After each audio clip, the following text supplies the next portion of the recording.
Welcome back to Liberty and Finance. We're having a live stream tonight. Ask the Brokers Live. Any question that you ask, we will try to answer. Both my son Elijah and I are licensed bullion dealers through Miles Franklin Precious Metals. We know some things about the precious metals industry, and any question you want to ask us tonight, we'll try to get an answer for you. So feel free to type your questions in the YouTube live stream chat window, and we'll be monitoring that and trying to get you your questions answered. The starter question we thrown out there tonight was what kind of bullion is right for me. But first, I'd like to also give my son Elijah a chance to introduce himself. Yeah, I'm Elijah K. Johnson, here another host of Liberty and Finance, and also a Miles Franklin broker, along with my father, Dunnigan, here. And the first question we really wanted to ask and kind of answer here is, what kind of bullion do we need? And I think it can be kind of intimidating because there are so many different kinds of bullion out there. There's coins, bars from so many mints, it's hard to count. And if someone is just getting started, I know I've had a lot of clients call me and are kind of bewildered of, where do I even start? I think there are some basic principles to really go by here. And when it comes to kind of just breaking it down, first, you have the two main metals, gold and silver, right? And then you have to ask yourself, what size of product do you want? And then also, do I want a government mint or a private mint? Those are really the only questions you have to ask yourself. And to make it super simple here. So if you have coins, those are government minted, right? And they have a face value on them. They're very helpful because they're a small denomination and they're recognized around the world. There are 6 major mints out there. If you have a coin from one of those, pretty much any major bullion dealer will recognize them. And then you have the bars, right? And there are numerous private mints. The advantage of the bars is that they have a lower premium. And so they're typically, 10 ounces, a kilogram, 100 ounces for silver, or they're going to be, 1 ounce to a kilogram for gold. And the advantage of the bar, again, is you're getting more gold and silver for your dollar. And that's a really fantastic thing. The thing to remember is that if you're buying it for less, you're also selling it back for less. But if you're really just looking to invest in the metal itself and you have a good amount of funds to invest, bars are a fantastic way to do it because you get the most metal for your dollar. And if you have enough funds, you can still have quite a bit of divisibility there. So you really don't need the 1 ounce product if you have a lot of funds to invest. But Dunnigan, what other thoughts do you have just initially on the kinds of metals to invest in? Well, the other thing that occurs to me that I often talk with clients about when they ask me that question is what is the right sign, especially people who have never been owning bullion before, who've never perhaps ever bought gold or silver. They may have a coin collection left over from their handed down from their dad or uncle or something like that. But if they're just starting to collect bullion to protect their family, I always come at it from a purpose-driven standpoint rather than a product-driven standpoint.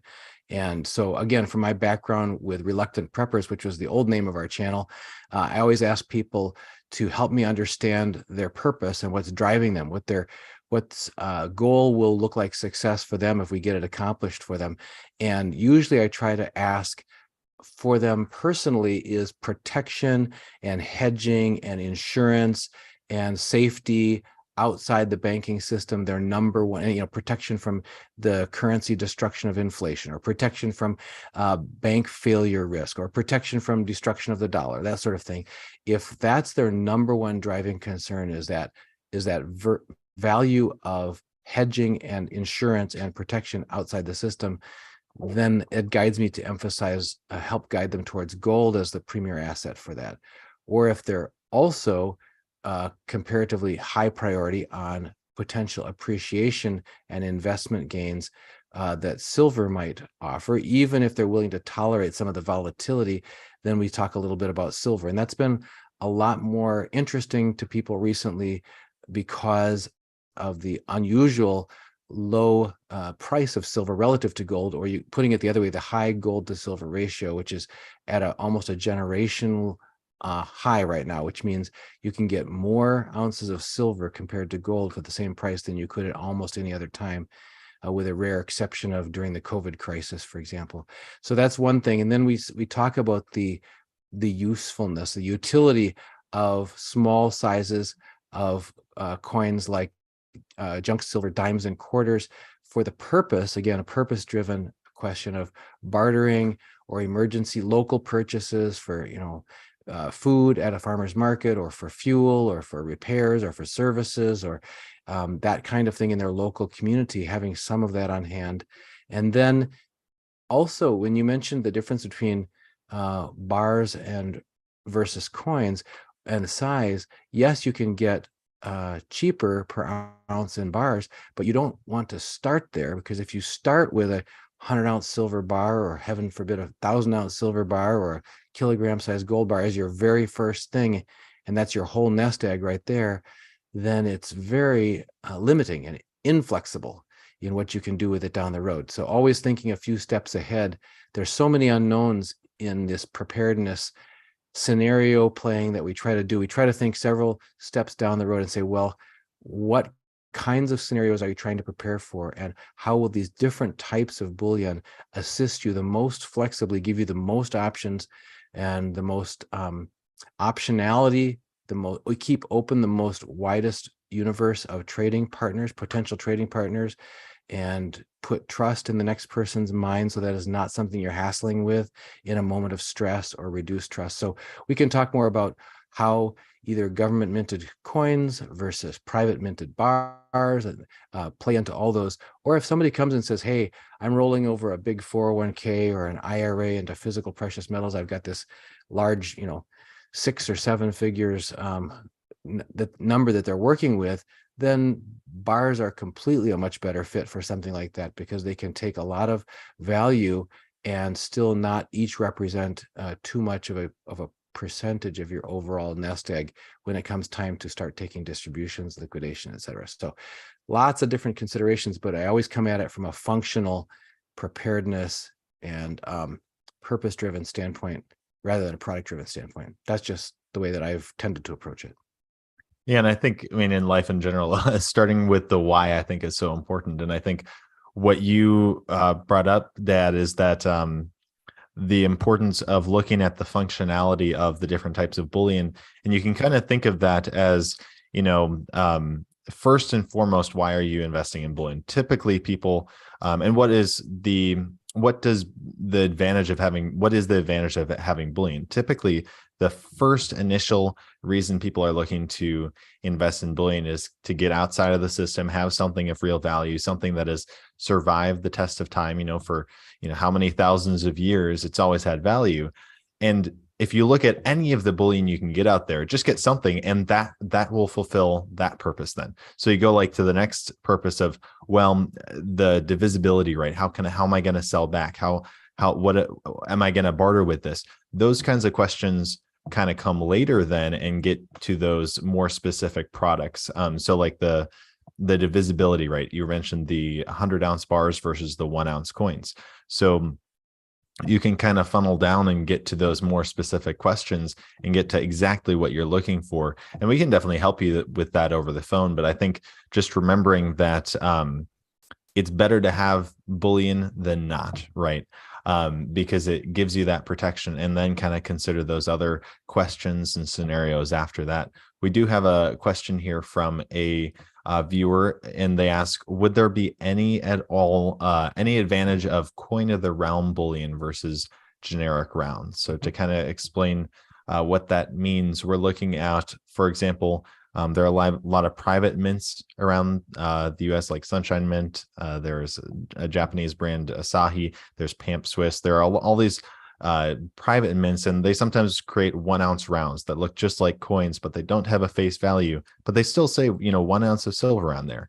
And then there's also coins of the realm, right? So whatever country you're in, that government may make bullion coins. So for example, in the US government makes silver eagles, gold eagles, 1-ounce size. And the viewer is wanting to know, is there an advantage to the government minted coin from your country than just a generic silver round? Mm-hmm. I think there definitely is a advantage. Mm-hmm. As you mentioned, the importance of recognizability. And if you are looking to prepare for a worst case scenario, the more recognizable product, the better. So definitely having a coin of the realm, I think, is very good, would be very good in that kind of unprecedented situation there, because you want the most recognized product. But if you're really just looking to have as much silver as possible, then you probably want to go more with the generic rounds, because those have a lower premium. So as you get more and more functionality, you're also paying that price of that higher premium. But I don't know if you had any additional thoughts on that. Well, I want to leverage again that idea of maybe not all or nothing. Again, in preparedness, you don't necessarily just have one tool or whatever. You try to have a variety of them, and you try to have multiple in some cases. That's the old rule that 2 is 1 and 1 is none. So if you're building sort of this financial fortress with bullion as part of your toolkit, then having some constitutional coinage or junk silver like dimes and quarters, then having some silver or gold coins from your country. So most of our viewers, about 80% of our viewers, are from the United States, about 10% from Canada, and about 10% from all other countries.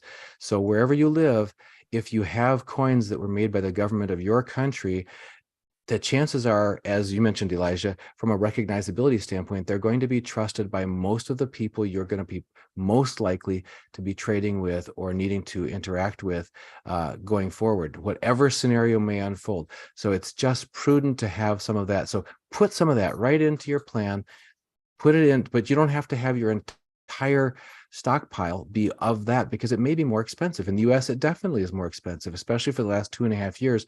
Premiums have just gone completely separate from the US Mint rather than from all other mints. And we can talk about the reasons, but just to get in on the point, it's good to have some of those most useful small sizes, some of the local government coins that you have. And then if you want to add more ounces, certainly you can add those at a lower cost way, such as coins from other countries or bars or rounds from private mints. But that's what I would suggest people consider, is not a either or, but a layered approach where you make sure you have at least some of what's going to be the most recognized. And then in the United States, that would be the American Silver Eagle, the American Gold Eagle, for example. You should have at least some of those, because the old rule of preparedness is that if you don't have what the other person trusts, you don't have anything. And you don't want to be in a situation where it's stressful, emergency, urgent, pressing, all or nothing. You got to get some supplies that you vitally need for your family, whether it's medicine or food or fuel or whatever. And the other person just says, I don't trust what you have there, so I'm not want to trade with you. You don't want to be in that situation. You want to make sure that if it comes to that, you have what the other person trusts, and you can proceed with your trade. But if you're looking for gains or growth or protecting your purchasing power into the future outside the banking system, right, then it's the number of ounces of gold or silver that you have. And the way to get that may not, and in the current environment certainly is not, only through the US Mint. But there's a wide variety of opinions about that. And the other one that people always will bring up is either the word nationalization or confiscation. We've interviewed Bill Holter several times on our channel about this point in particular. He is convinced personally, and he says he's seen documents that seem to corroborate this, that you will have lower risk of government nationalization of some of your products if they are directly from the US Mint. I don't have those inside connections that he has, but we certainly respect people who want to minimize the chance of any kind of loss of their assets by civil asset forfeiture or any other method, government confiscation. So some people believe that by having the minted coins from your own country, you'll reduce that risk. I think that the jury is out on that, so I would not try to convince someone of that myself. And I think that it's prudent to have some of that, but not necessarily have to pay up for all of your stack to be in your local government minted coins. I've talked about that very thing about kind of spreading out the premium with clients, and it's really it opens their minds, because if you're putting in, for example, let's say $100,000 into precious metals, and you put $10,000 into the most recognized product for silver eagles and junk silver, and at the height of the premiums that we were seeing a couple months ago, you were paying about 100% premium on the junks or on the silver eagles, and upwards of 50% premium above the spot price for the junk silver. So it seems like, what justifies that kind of premium and purchasing that product? Well, you're purchasing it for insurance, and even at that high premium, if you put 10% of your holdings into that, overall, you're not actually paying that much high of a premium. So that's a really fantastic way to look at it, and to have the maximum functionality, but also overall not paying too much of a premium there. So we have another question here about what, when people sell back their bullion, what do we pay the most for over spot? So we're running a special a while back on Silver Eagles. We were seeing a huge premium on buybacks for Silver Eagles that has come down since we ran that. But it really is just the same as, when you're purchasing it, it's pretty much the same sort of levels, right? So you're looking at the Silver Eagle being the most desirable product typically, and that's going to be the highest buyback price. Then junk silver is pretty high, and the sovereign minted coins. And then after that, the rounds, the smaller bars, and then the larger bars. So to make it simple, government minted products, US in particular, is going to have the highest premium. And then if it's a smaller product, it's going to have a higher buyback price. If it's a larger product, privately minted, it's going to have the lowest buyback price. So that kind of covers that. But I don't know if you had anything else to. Yeah, I think you're right. That's a simple rule of thumb, is just whatever things are most expensive when you buy them are going to be the most expensive when you sell them back. And that's a good thing. But if people are really planning a strategy that they have a very high probability, they say within 3 months, 6 months, a year, 2 years, we're going to be like, we just sold our house, we're going to be moving, we're in an apartment, we don't want to have a stack of money, so we want to buy some, put that money into metals, and we know we're going to want to get that money back out within, say, a year or two, that sort of thing. Then we really look for the round trip premium difference, and you will find that the least friction, the least premium loss tends to happen on those lower premium products. So if you know for sure that you're putting cash into metals and you want to get it back out, say within a couple of years, you'll lose less on the premium spread on lower premium products than you will on high premium products.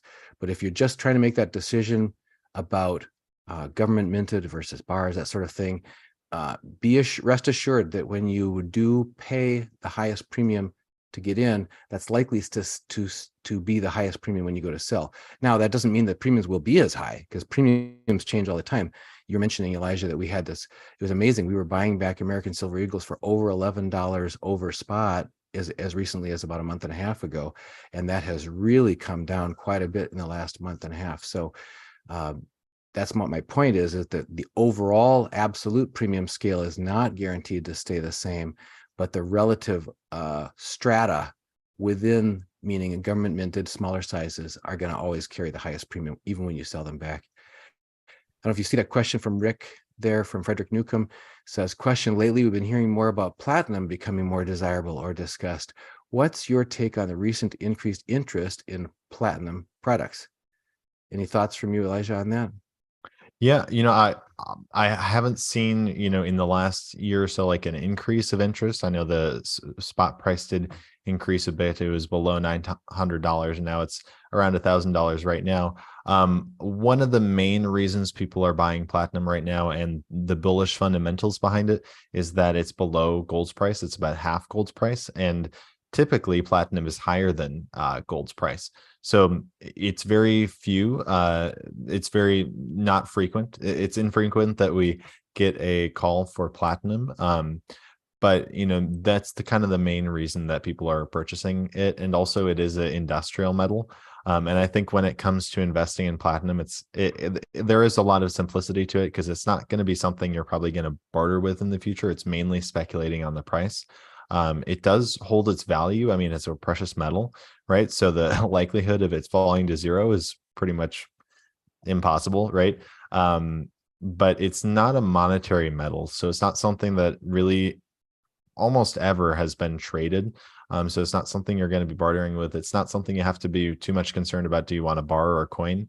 Just, typically I would just go for the lowest premium product. Maybe the 1 ounce size gives you some divisibility, but you're not paying too high of a premium there.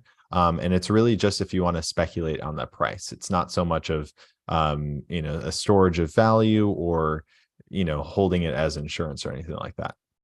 Yeah, the two stories that I've heard that draw people the most frequently to premium are twofold. One you mentioned, which was the unusually low price relative to gold. Historically, it trades higher than gold. Right now, it's about a little bit more than half as much as gold. So that's unusual. Some people go figure, well, if something's that unusual, it might represent an opportunity, an arbitrage opportunity against the future returning to the average. The second is the story about industrial demand, saying that because platinum was more expensive than other platinum group metals with similar properties, such as palladium, a few years ago, that the auto industry and the catalytic converter industry particularly changed the manufacturing design of catalytic converters to use palladium, which was at that time. Now that relationship has inverted. Palladium is multiple the value or the cost, excuse me, of platinum, and so there's talk that the industry, always adapting to changing realities of component cost reduction, et cetera, and that's part of my background in engineering, is driving out costs of manufacturing, will predictably return to the lower cost raw material, which is now platinum. So there's people who are banking on that, thinking that if they invest in platinum now, that will come back. So because of that lower cost relative to palladium. So we'll see if that plays out or not. There's a point here made by Thomas Toops, who says, clarifying that private minted rounds are just that, round. They're not legally coins.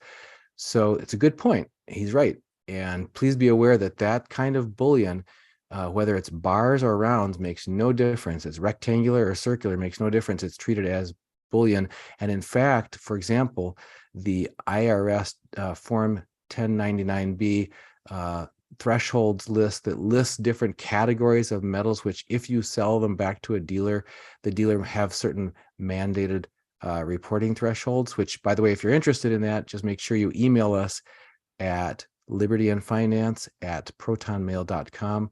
That's libertyandfinance@protonmail.com. Just put 1099 as the title of the email to let us know your name in the email. We'll send you a link to a document, and that gives you that table of 1099B reportable thresholds. But in that list, it just says bars. And the clarification is that bars and rounds are considered the same category from a government reporting standpoint. They're just straight up private bullion. And we do have another question kind of, on the same topic of, I guess, bars here, and it's on 1,000-ounce bars. There is a bit of talk in the chat here about 1,000-ounce bars. And I think it gets back to what we were talking about earlier is the premiums, right? You're going to have, if it's a larger product, you're going to have a lower premium. And typically what I've found, and we've both found this, is that if you're paying a higher premium, the difference between the purchase price and the buyback price is going to be a bit bigger. So the margin is going to be a bit bigger. The spread in the premium. The spread, right? Yeah. So if you're looking at investing a large sum of money, I'd say we can't give individualized financial advice, but I think a principle to be considering is you want divisibility, right? So 1,000-ounce bar, if you have $25,000 to invest, you're only going to be able to purchase 1,000-ounce bar. And when you go back to sell, you're going to have to sell everything at once. So, if you're looking to invest $250,000, then maybe that's kind of the point where like, oh, maybe I should go the 1,000-ounce bar route instead of, maybe smaller bars than that. Cause the margins are going to be smaller. You're going to be paying a lower premium. We're going to be getting more silver. So that might be the point where you might be looking at the 1,000-ounce bars, but probably anything, if you're looking at, again, $25,000, $50,000, you're gonna sacrifice a lot of divisibility if you go that route. And kind of, again, talking about what we were talking about before is, why are you investing? If you want that additional protection of the most recognized product, make sure to also get that as well, like the Silver Eagles and junk silver. But did you have any other thoughts on 1,000-ounce bars, and what are the purposes for clients that you've seen for clients to purchase them? Yep. There's people for whom it would be absolutely the wrong thing, and there's people for who it is absolutely the right thing. So again, back to that discussion about being able to have flexibility in your in your actions as life unfolds and the unknown becomes known as we move forward in this strange world. Who knows when you might need to tap some of your metals for value. It may be an opportunity. There might be some land that becomes available for purchase, or it might be a business opportunity, or maybe an emergency need that comes up, or something where you need to liquidate or want to liquidate. Whatever that is, you don't want to have your hands tied to where you have to do an all or nothing type decision. I mean, who would like that in any part of their life where it's always all or nothing? Is something you'd like to avoid.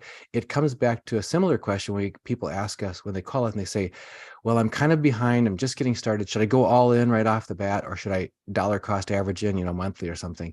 There's no one right answer to that question, but for those who do find sort of a peace of mind and kind of allowing you to be more deliberate, more methodical, more measured in your choices, it's nice to be able to, if you're buying dollar cost average in, if you're selling, to dollar cost average out.